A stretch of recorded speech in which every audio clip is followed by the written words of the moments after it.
할렐루야. 코로나로 인해서 우리의 일상의 삶이 무너지고 있지만, 그러나 우리가 복음을 전하고 또 하나님의 은혜와 사랑을 함께 나누고자 하는 열정만큼은 이 코로나도 막을 수 없다고 생각을 합니다. 그래서 오늘 그 열정을 가지고 오프라인에 이렇게 교회에 참석하신 여러분들, 또 온라인을 통해서 보실 여러분들, 하나님의 특별한 은혜와 은총이 넘치면 좋겠습니다. 분명한 사실은 이 코로나도 또한 지나가리라. 그렇죠? 지나가겠죠. 다만 지나가기까지 우리가 삶을 살아내야 하는데, 그 삶을 살아내는 것이 우리에게 쉽지 않은 과제지만은, 그러나 우리가 또 믿음으로 극복을 해야 되겠죠. 그래서 9월 한 달 동안 지금 목사님 말씀해 주셨지만, 복된 인생을 향하여 믿음으로 항해하라, 이런 제목을 가지고 우리가 지켜보면서 이 말씀이 또한 우리 코로나 사태도 좀 극복하고, 또 우리가 인생에서 살면서 여러 가지 당한 어려운 문제들을 극복하는데 또 위로와 격려가 됐으면 좋겠습니다. 먼저 우리가 이 주제를 한번 생각해 봤으면 좋겠는데요. 처음에 여기 복된 인생이라고 나와 있지 않습니까? 복된 인생이 뭔가? 신앙생활을 이렇게 오래 하다 보니까 신앙생활의 목표가 두 가지로 정리가 수렴이 되는 것 같아요. 하나는 하나님과 사람 앞에 인정받는 성숙한 사람이 되는 것. 그래서 그리스도의 향기를 풍기고 또 성령의 열매를 통해서 뭔가 이게 하나님의 은혜를 그냥 이렇게 나눠줄 수 있는 그런 사람으로 매일매일 성장해 가는 것, 이게 우리에게 큰 영적인 도전이겠죠. 그리고 또 한 가지는 뭐냐면, 우리가 살아가고 있는 우리의 일이 있지 않습니까? 직업이 있잖아요. 직업을 가지고 살아가면서 성공도 좀 했으면 좋겠고, 이름도 좀 났으면 좋겠고, 거기에 세상적으로 사람들이 좋아하는 돈과 명예와 재산과 이런 것들도 많이 이렇게 얻어서 열매도 많이 맺고, 그 열매를 가지고 함께 나누면서 살아가는 그런 삶을 살면 좋겠다. 제가 볼 땐 이 두 가지가 우리가 신앙생활 하면서 우리가 목표로 하는 바가 아닌가, 그런 생각이 듭니다. 이 두 가지는 우리 신앙생활의 목표이고 평생을 살아가면서 우리에게 주어진 도전입니다. 여러분, 이게 하나님의 복인데 복 싫어하는 사람 있으세요 혹시? 저는 복을 좋아합니다. 돌복도 좋아하고 참복도 좋아하고, 복 매운탕보다는 제가 복지리를 더 좋아합니다. 한국 사람이 제일 좋아하는 찌개가 보글보글 섞어찌개라는 거 아시죠? 이런 복 저런 복, 복을 너무 많이 좋아해서 보글보글 섞어찌개를 제일 좋아한다고 합니다. 여러분, 복 받기를 원하는데 무슨 복을 받기를 원하세요? 복 중에 복이 뭔지 아세요? 예수 믿는 게 복이에요. 그죠? 예수 믿으면 다른 것보다 내가 하나님의 자녀가 됐다는 구원의 확신을 가지고, 내가 천국 백성의 이 신분을 가지고 오늘 내가 이 세상을 떠난다 할지라도 하나님의 품 안에 안길 수 있다는 그 소망 가지고, 그리고 하루하루의 삶을 살아가면서 내 삶의 주인이 내가 아니라 하나님 아버지라는 사실을 인정하고, 여호와는 나의 목자시니 내가 부족함이 없으리로다, 이 고백을 우리가 매일 하고 살아간다면 여러분, 이 복을 받은 줄로 믿으시기 바랍니다. 우리가 그 복을 누리면서 살아야 되지요. 근데 우리가 하나님 앞에 자꾸 복 달라 복 달라 복 더 달라 그러면 하나님 뭐라 그러실까요? 하나님이 좀 헷갈리실 것 같기도 하고, 야, 복을 뭐 또 받았는데 뭘 더 달라 그러냐, 그렇게 얘기하실지 모르는데, 사실 그렇게 우리가 본질적인 고백을 하고 살아가면서도 복 주세요 할 때 그 복이 실제가 또 없는 게 아니에요. 실질적으로 우리가 바라는 게 있잖아요. 우리 뭐라고 말 안 해도 우리가 세상에 살면서 좀 잘 살고 남들처럼 이렇게 많은 걸 누리고 살면 좋겠다, 그 복도 주세요, 이 마음이 다 있거든요. 근데 그 복이요 실체가 있다는 얘기는 성경에서 그 복을 얘기를 하거든요. 우리 신명기서 28장에 보게 되면 순종할 때 복을 주고 너희들이 순종 안 하면 저주하겠다는 걸 분명히 얘기하고 계시거든요. 너희의 떡반죽 그릇이 복을 받을 것이며 내가 들어가도 복을 받고 나아가도 복을 받을 것이다 라는 말을 분명히 해주고 계세요. 그러니까 우리가 그 복을 좀 주세요, 우리가 구할 수 있어요. 우리가 그 복을 좀 주세요라고 계속해서 하나님 앞에 간구할 수 있는 거지요. 그래서 우리는 그 복을 받아야 되는데, 복을 어디 가서 누구한테 받느냐, 이게 교회를 다니면서도 헷갈리는 사람이 있어요. 그러니까 우리는 하나님한테 가서 복을 구해야 되고 하나님에게로부터 복을 받아야 돼요. 근데 어떤 사람은 좀 미아리 같은 데 가서 뭐 복채를 놓고 뭐 좀 주세요, 뭐 동자승이니 어쩌니, 이런 사람한테 가서, 예수 믿는 대로 그런 사람한테 가서 뭘 좀 이렇게 물어보고 뭐가 거기 좀 신기하게 있을까, 이런 사람들이 굉장히 많이 있습니다. 그래서 우리가 하나님께 복을 구해야 합니다. 달래야 주시거든요. 우리가 복을 구할 줄 알아야 돼요.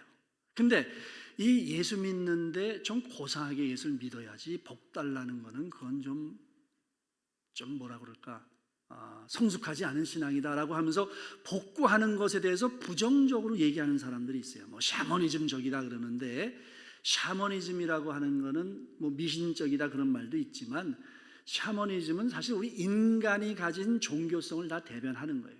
그래서 누구든지 뭐 박사학위를 100개를 가졌든 간에, 유치원밖에 안 나왔든지 간에 복받고 싶은, 뭔가 초월적인 존재로부터 내가 도움을 받고 싶다고 하는 그런 종교성은 다 가지고 있는 거거든요. 그걸 샤머니즘이라고도 얘기를 합니다. 그러니까 우리가 하나님 앞에, 하나님, 내가 좀 오늘보다 내일을 잘 살고 싶어요. 내가 건강이 나쁜데 건강 좀 주세요. 내가 조금 더 집도 좀 크게 주셨으면 좋겠습니다. 당연히 구할 수가 있어요. 근데 이거를 갖다가 굉장히 이렇게 좀 경시하고 무시를 하면서 인류 공정과 인류의 평화를 위해서만 기도해야지, 이렇게 고상하게 얘기하는 사람이 있는데, 여러분 성경에서 복을 빼보세요.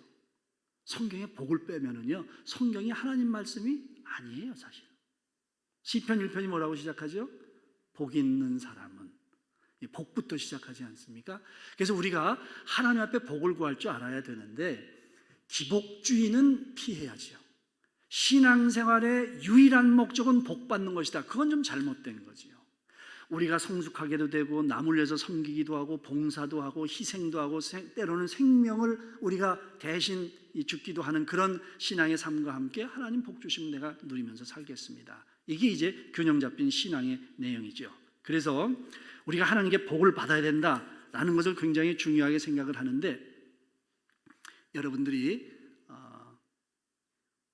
그럴 자격이 있으니까, 여러분이 하나님의 자녀 아닙니까? 아버지 되신 하나님께 우리가 복을 구하시고 복을 많이 받았으면 좋겠습니다. 그래서 그런 복된 인생을 살아가는데, 이 제목에서 마지막에 뭐라고 얘기하고 있냐면, 믿음으로 항해하라 그랬잖아요.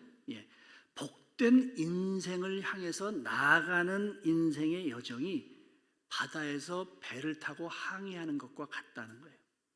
왜 우리가 인생을 바다에 많이 비유하지 않습니까? 바다에 많이 비유해요. 그건 뭐냐면, 비바람이 불고 폭풍우가 몰아치고 성난 파도가 배를 삼킬 것 같은 그런 인생의 과정을 거쳐가는 경우가 있거든요. 여기에도 혹시 저는 지금 그런 인생의 과정을 거치고 있는 것 같습니다 라고 생각하는 사람이 계실지 모르겠어요. 만약에 그렇게 생각을 한다면 어떻게 생각해야 돼요? 내가 믿음의 삶을 살고 있구나. 믿음의 삶이, 그러니까 복된 인생을 가는 그 여정이 그냥 이게 순탄한 게 아니라, 때로는 그런 고통과 어려움과 내가 감당할 수 없는, 나를 삼켜버릴 것 같은 그런 인생의 고통과 아픔으로 인해서 내가 넘어지기도 하고 좌절하기도 하는 그런 과정이 있단 말이죠. 시편에 그런 얘기를 아주 시편 기자가 잘 얘기를 했거든요. 시편 107편에 보면 이렇게 얘기합니다. 이에 그들이 그들의 고통 때문에 여호와께 부르짖음에 그가 그들의 고통에서 그들을 인도하여 내시고 광풍을 고요하게 하사 물결도 잔잔하게 하시는도다. 그들이 평온함으로 말미암아 기뻐하는 중에 여호와께서 그들이 바라는 항구로 인도하시는도다. 개역개정에는 바라는 항구로 되어 있습니다만, 개역 옛날 성경은 소망의 항구로 인도하시는도다 이렇게 되어 있습니다. 그러니까 폭풍을 막 뚫고 지나가가지고 그걸 견뎌내고 그 과정을 통과하게 되면 마음속에 하나님이 주시는 평안이 있고, 그리고 내가 바라는 그 목적지를 향해서 갈 수 있는, 도착하게 된다고 약속의 말씀을 해주시는 거죠. 자, 그래서 이처럼 바다라고 하는 거는 우리의 인생을 이렇게 쭉 얘기를 해주는데, 이런 고통과 어려움과 폭풍 같은 과정도 있지만 굉장히 잔잔한 때도 있어요. 너무너무 잔잔합니다. 그러니까 바다를 이렇게 배를 타고 가보면 정말 바람 한 점 하나도 없고 햇빛조차도 흔들리지 않고 몇 날 며칠 그냥 그대로 가는 때가 있어요. 이게요, 평안함만이 아니라 그렇게 몇 날 며칠 가면 어떻게 되는 줄 알아요? 지루해요. 지루한 거예요. 그러니까 인생으로 비유하자면 인생이 너무 무료하다, 이런 생각이 들 때가 있어요. 고통은 없는데 재미가 없어요. 그래서 그런 날, 내가 무슨 인생에 문제가 있는 것도 아니야. 그냥 먹을 거 다 있고 아무런 문제가 없는데 재미가 없어. 그러다 보니까 어떻게 해요? 자극을 찾아 나가기 시작해요. 뭔가 나를 흥분시키고 뭔가 나를 이렇게 쾌락을 느끼게 할 수 있는 그 무엇인가를 찾아 나가기 시작하면 그게 인생이 뭔가 딴 길로 잘못돼 가기 시작하는 거지요. 그래서 우리가 그런 잘못된 길로 가면 당연히 안 되겠죠. 혼자 스스로 깨닫고 돌아오게 되면 괜찮은데, 그걸 너무 가버리면 하나님이 이제 회초리를 드시거든요. 회초리로 안 되면 몽둥이 찜질을 하세요. 그거 안 되면 막 이단 협차기도 하시고 막 그러거든요. 그러니까 우리가 빨리 내가 제대로 가고 있는가, 이 생각을 분명히 할 수 있어야 되고, 그렇게 하나님께서 우리를 징계하실 때도 이게 하나님이 다 주시는 사랑과 인도하심의 과정이다라고 고백할 수 있는 게 성숙한 믿음이죠. 그래서 우리가 인생길을 가는 것은 그런 굴곡이 있는, 내가 예상하지 못한 그런 과정을 거쳐가서 바다를 항해하는 것과 같기 때문에 그 인생 항해는 믿음으로만 갈 수 있어요. 다른 게 아니에요. 과학도 아니고 종교도 아니고 돈도 아니고 권력도 아니고 내 능력도 아니고 내 경험도 아니고 오직 믿음으로만 가능한 것이고, 오직 의인은 믿음으로 말미암아 살리라 그랬어요. 그 믿음이 뭐냐? 한마디로 하나님의 주권을 인정하는 거예요. 내가 오늘을 살든지 열흘을 살든지 1년을 살든지 항상 내 삶의 주권은 하나님께 있다고 하는 사실을 인정하면 고난도 하나님이 허락하신 것이고 축복도 하나님께서 나에게 부어주신 것이고 내가 믿을 수 있는 능력도 하나님께서 나에게 부어주셨기 때문에 그런 걸 통해서 뭔가 하나님께서 합력해서 선을 이루시고 나를 더 좋은 것으로 인도하셔서 더 좋은 하나님 나라와 하나님의 영광을 위해서 살아가도록, 그래서 내가 내 덕 좀 봐야 되겠다, 너를 통해서 내 이름이 좀 증거되고 많은 사람에게 알려주기를 원하겠다 하는 삶을 하나님이 살게 하시는 거예요. 이 세상을 창조하시고 타락한 죽을 수밖에 없는 우리 죄인을 구원해 주시고 우리 삶을 인도해 주시는 그 모든 과정은 하나님의 주권에 있다. 그래서 하나님, 당신이 내 인생의 주인이신 것을 내가 믿고 고백합니다. 이걸 우리가 순간순간마다 확인을 하고 어떤 일을 당해서 어떤 사건을 앞에 두고 다시 한번 묻는 거죠. 내가 내 힘으로 살려고 하는가? 내가 내 생각대로 결정하려는 것은 아닌가? 라는 것을 늘 물으면서 무시로 성령 가운데 기도하면서 나아가게 되면 하나님께서 기뻐하시고 그 삶을 인도해 주십니다. 내가 좋을 때도 나쁠 때도 슬플 때도 기쁠 때도 웃을 때도 눈물이 날 때도 하나님과 함께 한다는 생각을 가지고 살아갈 수 있어야 되죠. 그래서 우리가 이번 주제를 우리가 살아가는 믿음의 삶이 어떤 삶인지를 우리가 복된 인생을 향하여 믿음으로 항해하는 인생이 대충 그렇다라는 걸 제가 말씀을 드렸는데, 그 믿음으로 항해하는 삶에는 아주 중요한 인생의 두 가지 축이 있습니다. 우리가 이걸 믿음의 언어로 지금까지 설명을 했는데 힘들 때도 있구나, 어려울 때도 있구나, 좋을 때도 있구나, 믿음으로 가야지, 하나님을 주인으로 믿고 가야지, 이게 이제 우리가 믿음의 영적인 삶인데, 우리가 이런 것들을 우리가 세상에 두 발 디디고 살잖아요. 예수 믿는다고 공기만 마시고 살 수 없잖아요. 나가서 일도 하고 돈도 벌어야 되고 피곤하면 잠도 자야 되고 그런 삶을 살아야 되잖아요.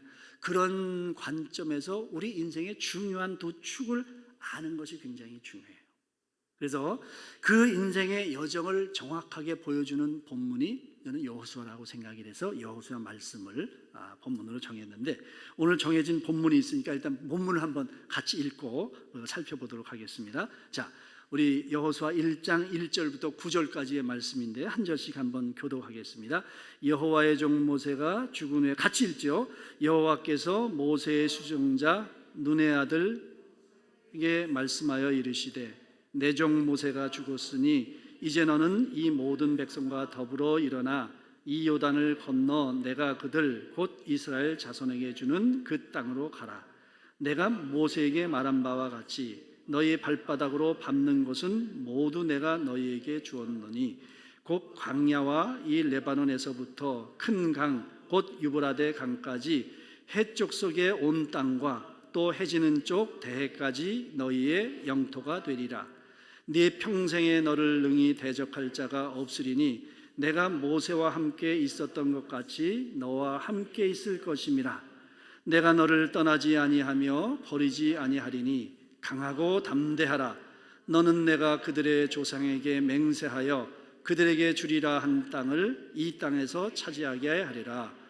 오직 강하고 극히 담대하여 나의 종 모세가 네게 명령한 그 율법을 다 지켜 행하고 우로나 좌로나 치우치지 말라.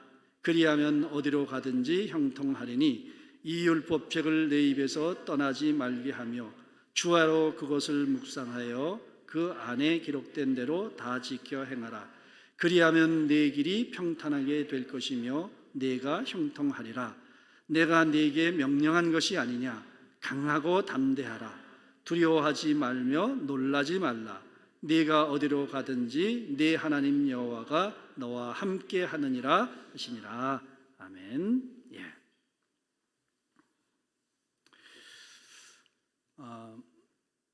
톨스토이, 러시아의 소설가였던 톨스토이가 인생 말년에 자기 친구에게 보낸 편지가 있습니다. 그 편지에 보면 이렇게 적고 있습니다.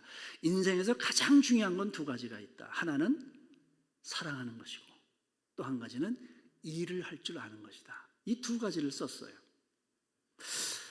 가만히 생각해 보면 정말 세계의 대문호답게 인생의 본질이 무엇인가, 또 인생을 살아가는 인간이 어떤 존재인가를 정말 통찰력 있게 꿰뚫어 보는 말이라고 생각합니다. 여러분 인생을 가만히 생각해 보면요, 다른 거 복잡하게 얘기할 필요가 없이 사랑과 일이에요. 두 가지입니다. 우리는 두 가지를 가지고 살아가는 거예요.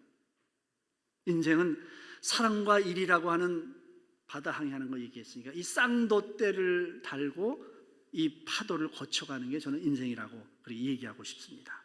성경에 나오는 야곱 이야기, 요셉 이야기, 삭개오 얘기, 전부 다 사랑하고 일이라고 하는 두 가지가 복합적으로 이렇게 엮어져 갖고 일어나는 얘기거든요. 사랑은 뭐냐 하면 조금 넓은 의미로 얘기하면요, 관계성을 얘기해요. 연인과의 관계성, 그렇죠? 예, 부부 간의 관계성 있죠. 부모와 자식 간의 관계성, 친구끼리, 직장의 동료와의 관계성, 이런 모든 관계성, 결론은 이제 사랑해야 되는 것인데 여러 가지 다른 단어가 붙을 수 있겠죠. 친절해야 되고 성실해야 되고 여러 가지 이런 단어가 붙을 수 있지만 그런 관계성을 얘기하는 거죠. 그 관계성 속에서 눈물도 있고 웃음도 있고 또 기쁨도 있고 슬픔도 있고 성공, 좌절, 이런 것들이 다 인간 관계성 속에서 일어납니다. 원래 인간이라는 존재가, 인이라는 게 이게 한자로 이렇게 사람 둘이 기대고 있는 게 사람 인자거든요. 사람이라는 게 혼자지만은 사실은 둘이 함께 더불어 살아가는 존재가 인간이야. 동양적인 관점이지만 간이라는 것도 사이 간자잖아요. 사이. 서로 간에 뭔가 이 인간과 인간 간의 사이가, 이게 인류학적으로 대화할 때 이 간격성이 몇 센치 정도 되는지 아십니까? 보통 동양은 한 70cm 정도가 대화하는데 자연스러운 관계라고 그러거든요. 근데 서양 사람은 조금 가까이 한 30cm 정도, 그러니까 우리 같으면 저 사람 조금 있으면 잎이 닿겠다라고 생각할 정도로 가까이 이렇게 얘기를 해요. 근데 그게 그 사람들은 편한 거지요.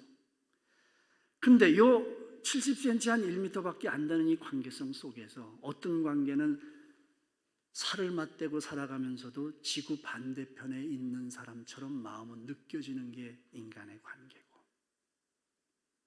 천리말리 떨어져 있는 님이지만 그래도 매일같이 오매불망 그 사람을 그리워하면서 정말 애틋한 마음을 가지고 살아가는 게, 이게 인간의 관계성이거든요. 묘하지 않습니까? 우리 인간의 행복이라는 것이 이 양극단의 어디엔가 위치해 있을 거예요. 지리적으로나 마음적으로 이 인간의 관계성이라는 게 그렇게 아주 오묘한 면을 가지고 있는 거죠. 이 관계성을 우리가 지혜롭게 살아가게 되면 인생을 참 편하게 살아갈 수 있어요. 돈이 많건 명예 이런 것이 아니라 인간 관계성이 그만큼 중요하죠. 그래서 사랑이라는 것이 굉장히 중요한 것이죠. 그럼 일이라는 건 뭐냐? 일단 직업이죠. 직업을 통해서 여러분의 인생의 목표를 정해서 가지 않습니까? 가다 보면 능력도 관련이 있고요, 성공해야 되지 않습니까? 거기 돈도 따라오고 명예도 따라오고 내가 좀 드러나기도 원하고 내 이름이 좀 유명해지기도 원하고 많은 거 열매를 갖기를 원하고 결국은 자기 실현이라는 가치가 들어가 있어요. 인간은 자기 실현, 나를 좀 나타내고 나를 좀 높이고 나를 증명하고 내가 뭔가 괜찮은 사람이다 이렇게 나를 갖다 드러내려고 하는 그런 기본적인 욕구를 가지고 있습니다. 이게 이제 일이라고 하는 거의 개념에다 포함이 되어 있는 거죠. 이거를 우리가 늘 보는 게 어디냐면 우리 그 주중에 보는 드라마가 다 그 얘기입니다. 제가 최근에 본 거는 요즘 텔레비가 없어 옛날에 스카이캐슬이라는 걸 본 게 최근인 것 같은데 그 이제 아주 오래전에 MBC의 무슨 사랑과 야망, 배반의 장미 이런 드라마 보면 전부 다 사랑과 일의 관계성에서 일어나는 거예요. 일단 등장인물 중에요, 기업의 회장이 꼭 등장을 합니다. 그렇죠? 기업 회장은요, 일과 성공과 돈과 명예의 상징으로 등장하거든요. 그리고 기업의 회장은 꼭 딸이 하나 있더라고. 그 여자 주인공이에요, 그게. 그럼 남자 주인공은 또 이렇게 이제 고아 출신 비슷합니다. 그리고 이제 어떻게 운명의 장난인지 이렇게 남녀가 만나서 좋아하는데 이상하게 기업 회장이 남자 주인공을 못 살게 그러지 않습니까? 그러다가 알게 됐는데 자기 아버지는 나는 고아인 줄 알았는데 나중에 보니까 이 기업 회장하고 자기 아버지하고 친구였는데 배반을 해가지고 자기가 더 돈 벌기 이래가지고서 그냥 이게 운명의 장난이니까 그러다가 해피엔드가 되면은 이제 심장병 걸려서 죽을 때 자네 나를 용서해 주게 그러면서 이제 이게 화해하고. 제가 써도 드라마 많이 보겠지요. 네. 근데요, 이게요, 여러분도 다 쓸 수 있는 거예요. 이게 드라마의 얘기가 아니라 사람이 살아가는 얘기거든요. 사랑과 일 속에서 얽혀진 이것 속에서. 근데 그게 사람의 얘기, 그 사람의 얘기가 아니라 내 인생이라는 거예요. 누구든지 다 사랑이라는 것, 누구든지 다 일을 통해서 이 두 가지를 다 갖기를 원하는 기본적인 욕구를 가지고 살아가는 거예요. 여기 젊은 청년들이 많은데 정말 이 두 가지를 다 가지셨으면 좋겠어요. 쉽지 않아요. 쉽지 않죠. 자, 그러면 이게 인간의 욕심이고 인간이 그렇게 하는 게 당연한 것인데 이 사랑과 일을 통해서 이 두 가지를 정말 다 누리고 사는 사람들이 그렇게 많지를 않아요. 우리 한국말로 하면 님도 보고 뽕도 따야 되는 거죠. 그런데 님도 보고 뽕도 따야 되는데 그냥 님을 보다가 뽕을 태워 먹는 사람이 있고 또 어디 뽕을 좀 더 따려고 하다가 님한테 그냥 발길로 걷어차이는 사람도 있고 우리 인생이 이제 그렇게 되는 거죠. 그래서 일이 있고 사랑이 있다고 해서 일은 오른쪽 주머니에 넣고 사랑은 왼쪽 주머니에 넣고 할 수 있는 것으로 가져지는 게 아니거든요. 이 두 가지를 인간이 왜 못 갖냐 하면 이게 욕심인가 두 가지를 갖는 게 잘못된 것인가 그래서 그게 아니에요. 그 이유는 뭐냐 하면 일과 사랑 사이에서 정말 기가 막힌 조화와 균형을 이루면서 살아야 되는데 인간이 그걸 못해요. 왜 그래요? 타락한 존재이기 때문에 그래요. 내가 조금 더 성공하기 위해서 조금 더 뭔가 인간적인 세상적인 성공과 돈을 더 많이 벌기 위해서 이렇게 첫사랑을 그런 사람 많잖아요. 그죠? 예. 근데 또 사랑이 또 좋다 그래갖고서는 그냥 다 물리치고 막 서로가 좋다고 해서 사랑하는데 눈만 멀뚱멀뚱 보고 먹을 게 없으니까 손가락만 빨고 살다가 사랑에 금이 가가지고 또 힘들다. 이런 얘기인 거죠. 사랑과 일이라는 게 이게 간단한 일이 아니에요. 그러니까 우리가 왜 이게 안 되냐면 때로는 우리가 욕심이 많아서, 때로는 내가 성숙하지 못해서, 때로는 내가 너무 순진해서, 때로는 내 의도와 상관없이 뭔가 외부적인 환경과 요인에 의해서 어느 한쪽에 치우치게 되고 어느 한쪽을 무시하게 되고 어느 한쪽에 집착하게 되는 삶을 살아가면서 우리는 사랑과 일 사이에 균형이 깨지게 되고 거기에 행복을 잃어버리고 살아가는 삶을 산다 이거죠. 근데 그렇게 하는 근본적인 이유를 뭐라고 얘기할 수 있느냐면 우리는 그거는 타락한 인간의 존재이기 때문에. 그래서 이 균형을 맞추는 거를요 수학 공식 풀듯이 되는 게 아니에요. 더할 건 더하고 뺄 건 빼야 수학을 잘하잖아요. 그죠? 분명히 플러스하면 더해야 되고 빼려면 빼야 되잖아요. 인생이 그렇게 사라지지를 않는 거예요. 이렇게 빼는 듯 하면서도 더해야 되는 거고 더한 듯 하면서도 빼야 되고 마치 제가 볼 때는 이 수채화를 잘 그려서 이 색감하고 구도하고 조화가 잘 맞게 그려야 되는데 어느 한쪽을 너무 진하게 한다든지 구도가 잘못 잡혔다든지 그러면 이 그림이 망쳐지는 거거든요. 옛날에 어떤 부부가 부부싸움을 했거든요. 이게 아직 결혼을 안 하신 분들은 나중에 한번 해보세요. 해보시면 부부싸움이라는 게 뭐 별거 아닌 거 가지고 자존심 갖고 싸우는 게 많아요. 그래도 두 부부가 이제 자존심 갖고 싸우기 시작하면서 네가 더 잘났냐 내가 더 잘났냐 이거 갖고 싸우기 시작했어요. 그랬더니 아내가 아주 당당하게 그래 한번 대볼까? 그래갖고 당신은 지방대학 나왔지 난 서울에 있는 대학 나와서 할 말이 없어요. 당신 지금 돈 얼마 받아? 물어보는데 월급도 내가 적게 버는 거야 남편이. 할 말이 없고 성적표 대학 성적표 대봐 내가 학점도 더 잘 받았잖아. 그러니까 남편이 아무 소리 못해요. 딱 그러는데 갑자기 남편이 뭐 그냥 이렇게 뭐 하면서 좀 주눅이 들 줄 알았더니 그래 당신 팔뚝 굵다 그러면서 하는 얘기가 그래도 내가 당신보다 훨씬 더 잘 나가 왜 이래 하고 큰 소리를 쳤거든요. 그래서 아내가 무슨 얘기인가 했더니 내가 말이야 당신보다 결혼은 훨씬 더 잘했거든. 무슨 얘기인지 아십니까? 예. 이게 그런 얘기를 처음 들으면은 막 자존심이 상해가지고 막 싸우는 게 아니라 그거 다 자존심 상할 수도 있는 얘기지만 자존심 상하지 않고 나는 결혼을 더 잘했다. 그 얘기 아내를 칭찬하는 말이니까 그런 정도의 여유가 있는 이게 이제 관계성의 이제 지혜인 거지요. 뺄 듯 하면서도 더하고 더할 듯 하면서 뺄 줄 알아야 이게 이제 사랑의 관계가 맺어지는 거거든요. 수학처럼 이게 딱딱딱딱 잘라지는 게 아니라는 거지요. 그래서 이 관계성을 잘 해야 되는 것이 복된 인생을 살아가는 거예요. 복된 인생이 다른 게 아니죠. 사랑도 하고 일도 할 수 있는 거. 프로이드도 참 뭐 훌륭한 사람들은 그런 것 같아요. 프로이드도 심리치료의 목표라는 것은 다른 게 아니다. 내담자로 하여금 사랑할 줄 아는 능력, 일할 줄 아는 능력을 회복시켜주는 게 심리치료의 목표다. 그런 얘기를 했어요. 똑같은 거죠. 인생을 보니까 사실 그런 거예요. 다 힘들고 관계가 나빠지고 어려운 거는 일을 못해서 돈이 없어서 힘들어가지고 문제가 생기는 것이든지 아니면 그런 건 많이 갖춰져 있는데도 불구하고 뭔가 서로 간에 그 모난 것 때문에 이 자존심 때문에 열등감 때문에 포용하지 못하기 때문에 생기는 문제에서 이 인생의 행복과 불행이 결정이 된다라고 얘기를 하는 거지요. 그래서 우리는 사랑과 일이라고 하는 주제를 가지고 인생을 살아간다는 것을 꼭 명심할 수 있어야 돼요. 여러분 성경에 나오는 야곱의 얘기도 그렇잖아요. 뱃속에서 나올 때부터 내가 형보다 왜 네가 먼저 나가냐고 발꿈치를 나왔잖아요. 그때부터 경쟁을 시작했어요. 그래서 태어났는데 에서는 굉장히 훌륭하고 똑똑했어요. 나가서 사냥을 잘했거든요. 유목민족이 사냥 잘하면 최고 아닙니까? 지금 같으면 뭐 고시패스한 정도의 능력 있는 사람이라고 볼 수 있죠.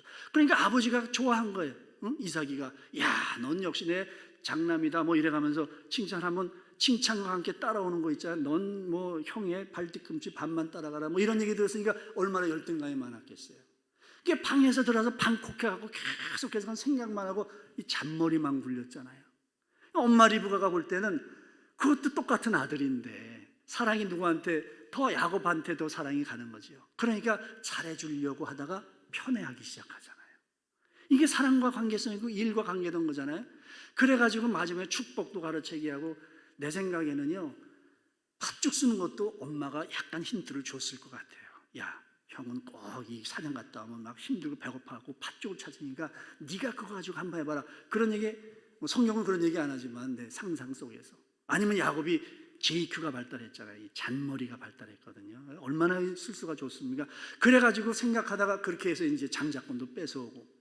근데 그것 때문에 뭐예요? 원수가 되지 않습니까? 도망갈 수밖에 없어요. 삼촌 라반 집에 가서 살았어요. 거기 가서 또 이제 뭐 이렇게 해가지고 사랑해서 라헬도 얻고 레아도 얻고, 그리고 그냥 열심히 그냥 양떼를 불려가지고 부자가 돼서 돌아오고. 이 인생 스토리가 뭐예요? 사랑이라는 것과 일이라는 것 두 가지예요. 그러니까 우리가 나중에 좀 다음 주쯤에 말씀을 드리겠지만, 정말 우리가 세상 살아가는데 힘이 있어요. 오늘 강하고 담대하라 그랬거든요. 강하다는 게 힘을 얘기하거든요. 그게 힘이에요. 일과 관련된 것이거든요. 이거를 사회인문학적으로 좀 깊이 있게 생각해야 2000년 전에 쓰여진 책을 성경 말씀을 보면서 오늘 하루의 삶에 내가 적용할 수 있는 거예요. 왜 강하고 담대하라? 용기, 담대한 거. 강한 거는 힘을 얘기하는 거예요. 힘이 뭐예요? 여러분의 전문성. 공부 열심히 하셔야 돼요. 기회 줬을 때. 스펙을 얘기하는 게 아니라고요. 경험이든지 뭐든지 하여튼 나에게 학생이라는 신분이 주었으면 공부 열심히 하는 거예요. 거기서 역량을 키울 수 있어야 돼요. 스펙이 능력은 아니잖아요. 정확하게 얘기하면 경험도 능력이고, 뭔가 내가 집중해서 막 밀고 나갈 수 있는 그런 용기도 중요한 것이고, 이런 것들을 통해서 내가 힘을 키워요. 하나님이 우리를 이 땅에 보내신 거는 그래서 보낸 거거든요. 세상, 애굽 민족이 이스라엘 민족이 애굽에 가서 크고 강한 민족이 되었더라. 출애굽기가 그렇게 시작하지요. 하나님께서 아브라함에게 약속해 주신 약속을 이루는데 그 과정으로서 출애굽에 가서 400년을 살면서 크고 강한 민족으로 만드셨어요. 이게 우리가 세상에 보내진 이 세상에 태어나게 하신 이유예요. 이 세상에 살면서 공부도 열심히 하셔야 되고, 도전도 하시고, 뭐 배낭여행도 좀 다니고, 요즘 뭐 그러긴 어려운 상황이지만, 이런 걸 통해서 여러분이 힘을 기르세요. 세상 사람들하고 경쟁해서 밀리지 않을 정도로 열심히 살으셔야 돼요. 정말 열심히 살아야 돼요. 그냥 기도한다는 게 감나무 밑에 누워서 감 떨어지기를 기다리는 건 아니거든요. 자, 얘기가 좀 딴 데로 갔습니다만, 자, 사랑과 일이라는 게 중요할 때 꼭 명심하세요. 평생 동안 여러분은 두 가지를 축을 가지고 살아가는 거예요. 예, 사랑과 일. 그래서 사랑과 관련된 엄청난 것들이 많이 있고, 일과 관련된 것도 굉장히 많은 것들이 있습니다. 이제 그걸 구체적으로 제가 이제 풀어서 말씀을 드리려고 하는데, 그거를 꼭 기억하시면 좋겠고, 이 둘을 다 갖춰야 되겠는데, 이 조화를 이루어야 되는데 이게 쉽지 않다. 내 능력으로는 안 된다. 그래서 하나님이 개입하는데 이 믿음이에요. 하나님이 반드시 함께 하셔야 되는 거예요. 여러분이 아무리 혼자서 잘났다고 시루뛰고 가르뛰고 열심히 노력해봤자, 여러분이 뭐 뛰어봤자 벼룩이란 말이 있듯이 여러분 인간의 능력을 넘어설 수는 없어요. 그래서 하나님 없이는 그것을 이룰 수가 없기 때문에 믿음의 역할이 여기서 이제 등장하게 되는 거죠. 여러분이 믿음의 삶을 살아갈 수 있어야 되는 거죠. 그래서 이 주제를 다루기 위해서 이제 여호수아서를 선택한 겁니다. 그래서 오늘은 초반부만 좀 말씀을 드리려고 합니다. 여호수아서에 대해서 초반부만 말씀드리려고 하는데, 여호수아서의 내용은 여러분이 다 잘 아시죠? 하나님이 약속하신 젖과 꿀이 흐르는 가나안 땅에 들어가서 일어나는 얘기인데, 그 내용 크게 두 가지입니다. 하나는 전쟁하는 거예요. 하나는 땅을 분배하는 거. 이게 여호수아서 24장 전체 내용입니다. 그런데 본문 오늘 1장의 내용은 뭐냐면, 광야 40년의 훈련을 마치고 이제 가나안 땅에 들어가기 전에 요단강을 건너야 되지 않습니까? 요단강을 건너기 전에 하나님께서 모세의 뒤를 이은 지도자 여호수아에게 가장 중요한 말씀을 해주시고 있는 거예요. 이게 여호수아서의 모든 주제가 다 담겼다라고 얘기할 수 있는 거죠. 그래서 젖과 꿀이 흐르는 가나안 땅을 정복해 가는 것은 과연 우리가 지금까지 얘기한 사랑과 일이라는 관점에서 볼 때 어떻게 우리가 이해하고 받아들여야 될 것인가, 이것을 이제 살펴보려고 하는 겁니다. 자, 그러면 여호수아서 전체를 이해하는 데 있어서 가장 중요한 개념 하나가 있다면 뭐냐면 언약이라는 거예요. 약속입니다. 여호수아는 하나님께서 약속한 땅이잖아요. 약속의 땅, 젖과 꿀이 흐르는 가나안 땅입니다. 그래서 약속이라는 관점으로 여호수아서를 볼 필요가 있는 거지요. 이 약속이라는 게 뭐예요? 쉽게 얘기하면 애들은 엄마 아빠가 약속하면 당연히 되는 거죠, 그죠? 약속했잖아. 그러면 뭐 할 말이, 약속했으니까. 그게 약속했다라는 것은 반드시 이루어진다는 거예요. 하나님이 약속했다. 그래서 여기 하나님이 보장했다, 하나님이 보장했고 반드시 이 땅을 차지하도록 이미 이루어진 거나 다름이 없다. 그런 관점에서 보면 오늘 읽은 본문 말씀의 내용들을 보게 되면 그것을 확실하게 확증해 주는 표현들이 많이 나옵니다. 여기 2절에 보면 그 땅으로 가라 그랬잖아요. 가라. 그 다음에 너희에게, 3절에 보면 너희에게 주었노니, 또 여기 4절에 보면 너희의 영토가 되리라. 또 6절 말씀 보면 차지하게 하리라. 이것들이 이미 그건 네 거나 다름이 없어. 가서 그냥 살면 돼. 이렇게 약속이 이미 이루어진 것처럼 그렇게 표현을 하고 있죠. 이게 출발하면서 1장에 나온 얘기인데, 나중에 여기 21장을 가보게 되면요, 하나님께서 약속하신 모든 땅을 이스라엘이 정복하고 나서 분배를 했거든요. 그리고 나서 그 약속에 대해서 성경 말씀이 뭐라고 얘기를 하냐면 21장에 하면 44절에 조상들에게 맹세하신 대로, 조상들에게 맹세하신 대로, 그리고 45절에 가면 여호와께서 이스라엘 족속에게 말씀하신 선한 말씀이 하나도 남음이 없이 다 응하였더라. 하나님이 약속했기 때문에 100%, 99.9999도 아니라 100% 확실하게 이루어진다. 그게 여호수아서의 내용입니다. 그래서 우리가 가나안을 정복해 가는 것은 하나님의 말씀이 약속으로 주어지고, 하나님의 말씀이 그것이 약속에서 선포가 되고, 그 말씀이 역사해서 그 말씀이 이루어지는 이야기예요. 하나님께서 약속하신 거기 때문에 그걸 우리 인생에 적용한다면, 여러분이 가진 인생의 목표가 있고 인생의 비전이 있다면 하나님의 약속으로 받을 수 있어야 돼요. 기도를 통해서든지 어떻게 해서든지 하나님께서 주신 약속이다. 그러면 이제 뭐 앞뒤를 볼 것도 없이 좌고 오면 할 필요도 없이 그냥 갈 수 있는, 이게 하나님께서 밀어주시는 성령의 능력 아닙니까? 내가 그냥 이거 해볼까 저거 해볼까. 저는 음악 오디션 프로그램이 기회 있으면 가끔 보는데, 음악 오디션 보면 나도 좀 음악을 좀 해서 노래를 좀 잘해봤으면 좋겠다, 그런 생각이 부스부스 들어요. 웃기는 생각이지만. 또 뭐 운동 잘하는 사람 보면 뭐 이게 왔다 갔다 하는 게 아니라, 하나님 정말 내가 하나님의 영광을 위해서 내가 무슨 인생을 살고 인생의 궁극적인 비전과 목표인지 주세요. 나에게 이런 달란트가 있습니다. 나에게 이런 열정도 있습니다. 정말 이게 하나님께서 내가 가고자 하는 길인지, 내가 이 직업을 가지고 이 일을 가지고 평생 살아가면서 기쁨도 내가 누리고 많은 걸 누리면서 하나님께 영광을 돌릴 수 있는 일인지 하나님 나한테 말씀해 주세요. 약속해 주세요. 이런 인생의 비전을 반드시 받아야 된다는 거죠.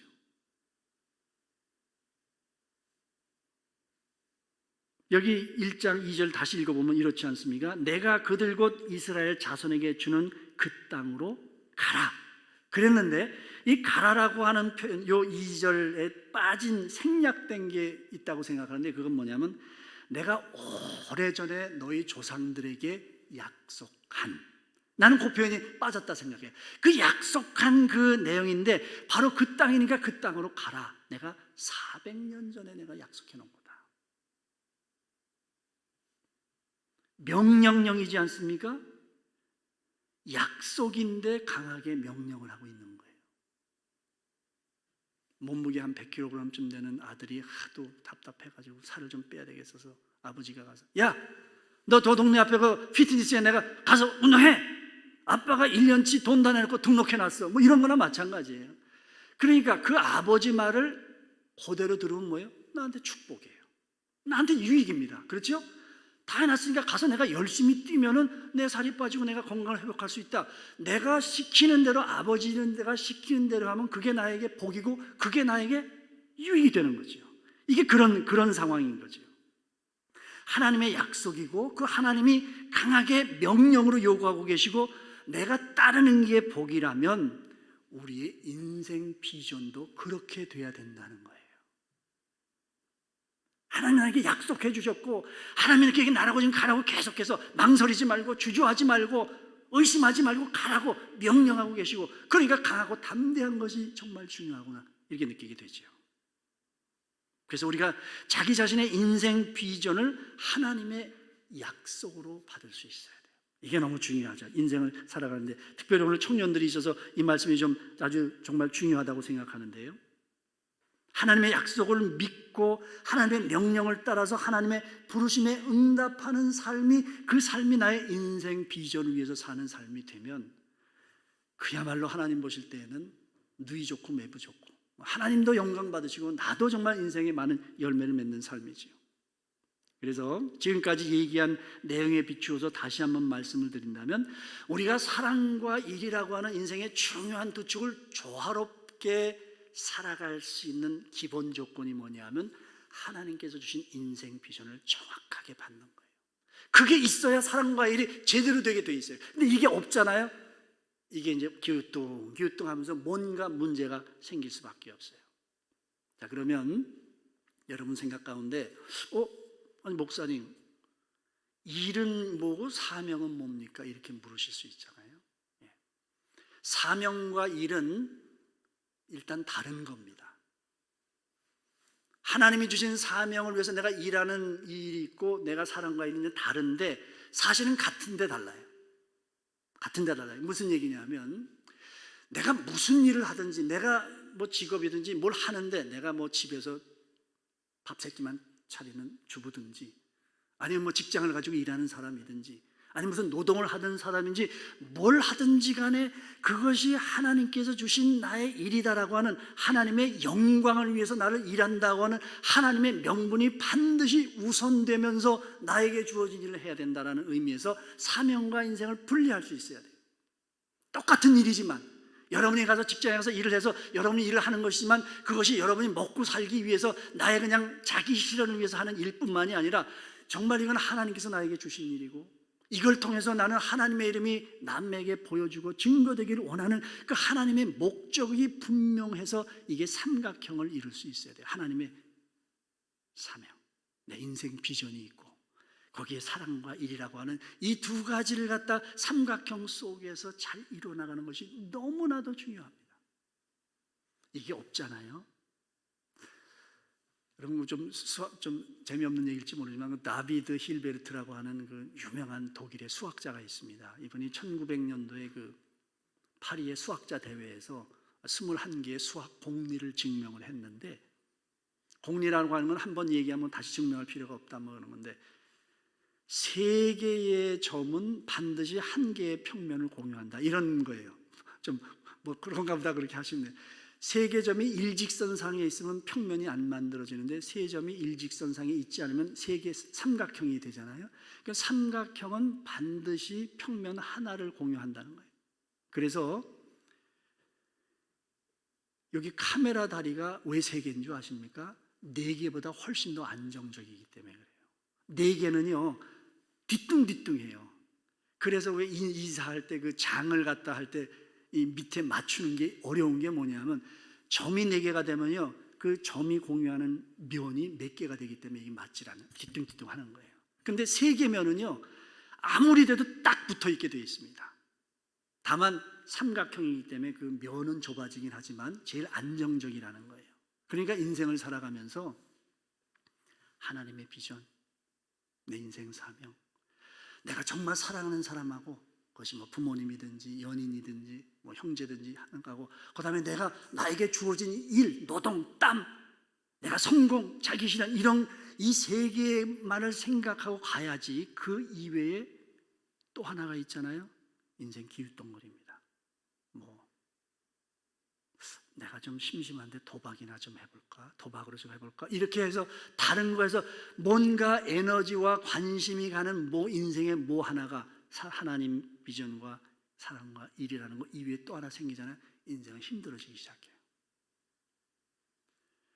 정말 우리가 하나님의 영광을 위해서 생각을 하면서 나에게 주어진 일이 무엇이든지 하루든지 일주일이든지 1년이든지 간에 그것을 위해서 열심히 살아가게 되면 하나님께서 나의 관계성도 만들어 주시고, 그것이 친구와의 관계든 부모님과의 관계든 부부간의 관계든 그걸 내가 어떻게 제대로 해야 되는지 알려주시는 것이고, 그리고 내가 일하는 데 있어서도 내가 나쁜 짓 하지 않고, 내가 너무 일에 중독되어서 그냥 일 중독으로 해서 일만 하는 사람이 되는 것, 그러다 보면 사랑이 힘들어지지 않습니까?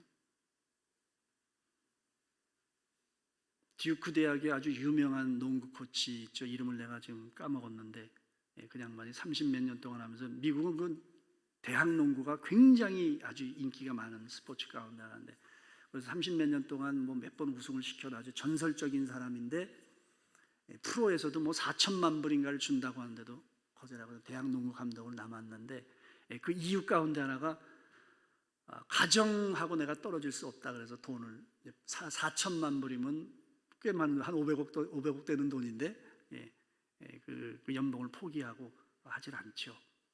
사랑이잖아요. 500억이면 포기하기 힘든데, 근데 그런 의미에서의 균형을 어떻게 이루어 가느냐. 나 혼자 잘나서, 나 혼자 능력이 많아서, 나 혼자 많은 걸 이룰 수 있다고 해서 인생이 행복해지는 게 아니라는 거죠. 같이 함께 가는 사람이 중요한 거예요. 이거를 우리가 무시로 성령 가운데 기도하면서 내가 주위의 사람에게 눈을 줄 수 있고 마음을 줄 수 있는 영적인 여유가 없으면 보이질 않아요. 그 부부간에 상담을 해보면 그런 경우가 참 많이 있거든요.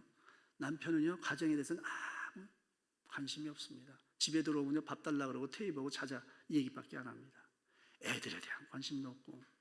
얼마 전에 목사님 사모님이었던 분 얘기를 하는데, 사위가 LG의 무슨 물류에 큰 아주 능력이 있는 사람이랍니다. 보너스도 많이 받고. 근데 약간 자폐증이 있대요. 그리고 7살 된 아들하고 계속 싸우고, 아빠가 막 싸운답니다. 근데 일은 굉장히 능력이 있는 거예요. 근데 집안일은 아무것도 할 수 있는 게 없대요. 그러니까 이제 와이프가 너무 힘든 거죠. 자, 이런 것들이 사람이 하다 보면요, 잘하다 보면 더 하고 싶은 거거든요. 저 쏠리면은요, 이쪽이 이제 자꾸 경시될 수밖에 없는 거죠. 이제 제가 말씀을 정리하고 마치도록 하겠습니다. 내가 하나님의 비전을 위해서 살겠다 생각하고 나아갈 때, 우리에게 하나님이 그렇게 명령하시고 내 땅으로 가라, 내가 주겠다, 그렇게 얘기하면 우리는 믿음으로 덜컥 앞으로 가겠습니다 라고 하는데, 그렇게 내가 믿음의 결단을 했다고 해서 실질적으로 그렇게 살아낼 수 있는 능력이 있는 건 아니거든요. 실질적으로 내가 발 이렇게 띄어보면은 아스팔트 길인 줄 알았는데 거기 돌짝 빠지고 바위길이고 넘어지기도 하고 돌뿌리도 있고 그런 거죠. 실전하고 생각한 거하고 다른 거죠. 그래서 여기 5절 말씀에 하나님께서 격려 말씀과 도움 말씀을 주시죠. 자, 5절 말씀 한번 읽고 말씀을 정리하겠습니다. 5절 말씀 같이 한번 읽어볼까요? 시작. 네 평생에 너를 능히 대적할 자가 없으리니 내가 모세와 함께 있었던 것 같이 너와 함께 있을 것임이니라. 내가 너를 떠나지 아니하며 버리지 아니하리니. 하나님께서 이스라엘 백성을, 너희들이 이제 사명이 주어졌는데 내가 약속한 바인데 너희들이 나가서 전쟁하면서 계속 정복해야 되는데 정복할 수 있을 것인데 막상 적이 따라오면 무섭겠죠. 그럴 때 약속해 준 게 뭐냐면 내가 너와 함께 할 것이라는 약속이에요. 내가 널 도와줄 건데 내가 조금이라도 내가 변하지 않을 거다. 김중배의 다이아몬드에 변했던 심순애처럼 내 마음이 변하지 않을 것이다, 신발을 바꿔 신지 않을 것이다, 이런 약속의 말씀을 해주시는 거죠. 우리가 하나님의 일을 하는 데 있어서 늘 확인해야 될 것은 하나님께서 나와 함께 하실 것이다. 성경에 하나님이 하신 가장 많이 한 약속 가운데 하나가 뭐냐면 내가 너와 함께 할 것이다. 예수님도 마태복음 28장에서 그랬잖아요. 너희와 항상 함께 있을 것이다. 그 약속을 해주시죠. 아브라함에게도 이삭에게도 야곱에게도 늘 하나님께서는 이 약속을 계속해서 해주셨습니다. 그 약속을 지키시기 위해서 보혜사를 주시겠다고 약속을 해주셨고, 그 성령님을 우리가 마음에 모시고 살면 24시간 우리가 하나님과 함께 할 수가 있죠. 그게 우리의 힘이 되고 능력이 됩니다. 그렇게 되면 우리가 이제 언제 어떻게 사랑하고 언제 어떻게 내 일에 에너지를 쏟아야 될 것인가에 대해서 하나님이 알아서 조정을 다 해주시죠. 여러분이 이제 오늘 사랑과 일이라고 하는 두 가지 주제를 여러분에게 말씀을 드렸습니다.